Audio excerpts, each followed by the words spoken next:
ఒలింపిక్స్లో పతకం సాధించడం చాలా కష్టమన్నారు ఆమెతోటి అందరూ. కానీ ఆమె ఇంకోలా భావించింది. కష్టపడితే ఏదైనా సాధ్యమే అని నమ్మింది. అందుకే దేశానికి ఒలింపిక్ పతకం తెచ్చింది. దాన్ని సాధించిన తొలి భారత మహిళగాను నిలిచింది కరణం మల్లీశ్వరి. ఎస్, కరణం మల్లీశ్వరి మన తెలుగమ్మాయి. శ్రీకాకుళం జిల్లాకి చెందినటువంటి కరణం మల్లీశ్వరి మొదట్లో చాలా కష్టపడింది. కానీ దేశం గర్వించదగినటువంటి వెయిట్ లిఫ్టర్గా మారింది. మొట్టమొదటి ఒలింపిక్ పతకాన్ని అందించినటువంటి మహిళగా కూడా చరిత్రలో నిలబడింది. ఈ సందర్భంలో ఒక్కసారి కరణం మల్లీశ్వరి గతాన్ని, ఆమె ఎదుర్కొన్నటువంటి సంఘటనల్ని, కష్టాల్ని చూసేటువంటి ప్రయత్నం చేద్దాం. మొట్టమొదట ఆమె కోచ్, నువ్వు సన్నగా ఉన్నావు కాబట్టి వెయిట్ లిఫ్టింగ్కి పనికిరావు అన్నారు. మీ అమ్మకు ఇంటి పనుల్లో సాయపడు అని కూడా చెప్పారు. ఆ మాటకి కరణం మల్లీశ్వరికి కోపం వచ్చింది. నేను ఏం చేయగలనో ఏం చేయలేనో ఇతరులు ఎలా నిర్ణయిస్తారు, బాగా సాధన చేసి పతకాలు సాధించి చూపాలి అన్న పట్టుదల కలిగింది.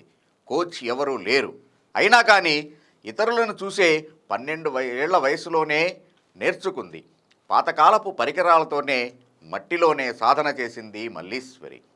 1990 Asian games trials Bengaluru NIA సెంటర్లో జరిగాయి. మల్లీశ్వరి పెద్దక్క అక్కడ క్యాంపులో ఉంటే అమ్మా నాన్నలతో పాటు తను కూడా అక్కడికి వెళ్ళింది. ఆ క్యాంపులో ఓ మూలన కూర్చొని ఆటగాళ్లను గమనిస్తూ ఉంది.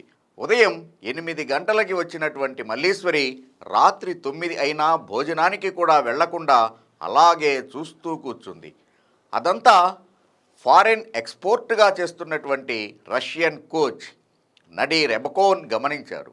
దగ్గరికి పిలిచి, వెయిట్ లిఫ్టింగ్ ఇష్టమా, ప్రాక్టీస్ చేస్తావా అని చెప్పేసని అడిగారు. దాంతో ఆ అమ్మాయి ఇష్టమే అని చెప్పేసి చెప్పింది. అమ్మాయిల కాస్ట్యూమ్ ఇచ్చి స్నాచ్ ఎంత చేస్తావో చూపించమన్నారు. చేసి చూపించింది. మల్లీశ్వరి ప్రతిభను గుర్తించిన ఆయన ఇండియన్ క్యాంపులో పెట్టమన్నారు. దాంతో జాతీయ స్థాయిలో పతకాలు తెచ్చిన వారినే తీసుకుంటారు. జిల్లా స్థాయిలో కూడా ఆడని మల్లీశ్వరికి ఆ కోచ్ అవకాశం ఇచ్చారు. స్వయంగా 10 నెలలు కోచింగ్ కూడా ఇచ్చారు. 1991 Udaipur junior national championship Malleswari మొదటి పోటీ. 3 బంగారు పతకాలు సాధించింది.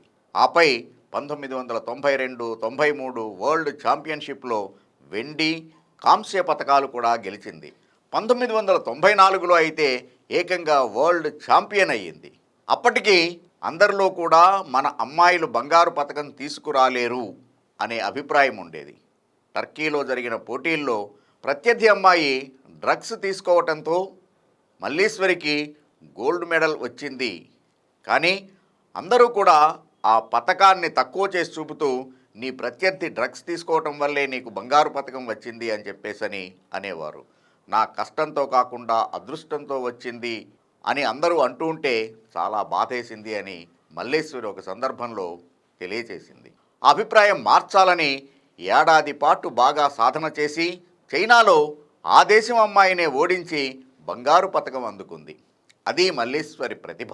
వరల్డ్ రికార్డు కూడా ఆ పోటీలోనే క్రియేట్ చేసింది కరణం మల్లీశ్వరి. సాధారణంగా ఆ సమయంలో జాతీయ గీతం వేస్తారు. కానీ మన మల్లీశ్వరి గెలుస్తుంది అనే నమ్మకం ఎవరికీ లేకపోవటంతో ఆ జాతీయ గీతం రికార్డుని తీసుకెళ్లలేదు. కానీ బృందమంతా కలిసి జాతీయ గీతాన్ని పాడింది. అది తలుచుకుంటే ఇప్పటికీ నాకు ఆనందం వేస్తూ ఉంటుంది అని మల్లీశ్వరి సగర్వంగా తెలియజేసింది. ఇతర దేశాల్లో పోటీలకు వెళ్ళినప్పుడు సరైన తిండి దొరికేది కాదు. మన మీద మన వాళ్ళకే నమ్మకం ఉండేది కాదు. దీంతో చాలా కాలం ఎదురు చూశాక 2000 ఒలింపిక్స్లో అవకాశం వచ్చింది. అప్పుడు ఒలింపిక్స్లో పోటీ పడటమే ఎక్కువ. ఈ 100 ఏళ్లలో ఏ అమ్మాయి పతకం సాధించలేదు అని మాట్లాడి మానసికంగా తక్కువ చేసేవారు. కానీ ఆ అభిప్రాయాన్ని పోగొట్టాలి అని చెప్పేసని మల్లీశ్వరి బలంగా ప్రయత్నం చేసింది. దాంతో ఆ ప్రయత్న ఫలితమే ఒలింపిక్స్లో కాంస్యం. కాకపోతే 2 కేజీల తేడాతోటి బంగారం చేజార్చుకోవాల్సి వచ్చింది.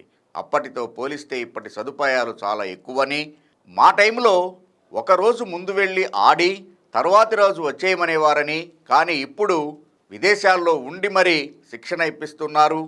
క్రీడాకారులతో పాటు డాక్టర్, ఫిజియోథెరపిస్ట్, మసాజర్, 10 మంది వరకు వెళ్తూ ఉన్నారు. అప్పట్లో నాకు ప్రభుత్వం ఇచ్చింది 6 లక్షలు.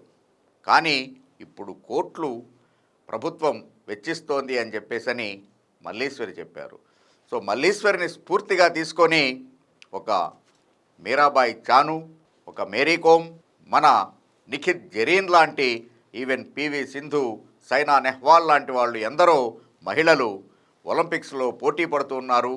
దేశం గర్వించదగినటువంటి పథకాల్ని సాధిస్తూ ఉన్నారు. మొట్టమొదటి మహిళ కరణం మల్లీశ్వరికి ఈ ఒలింపిక్స్ సందర్భంగా మరొకసారి టీఎస్ న్యూస్ డిజిటల్ శాల్యూట్ చేస్తోంది.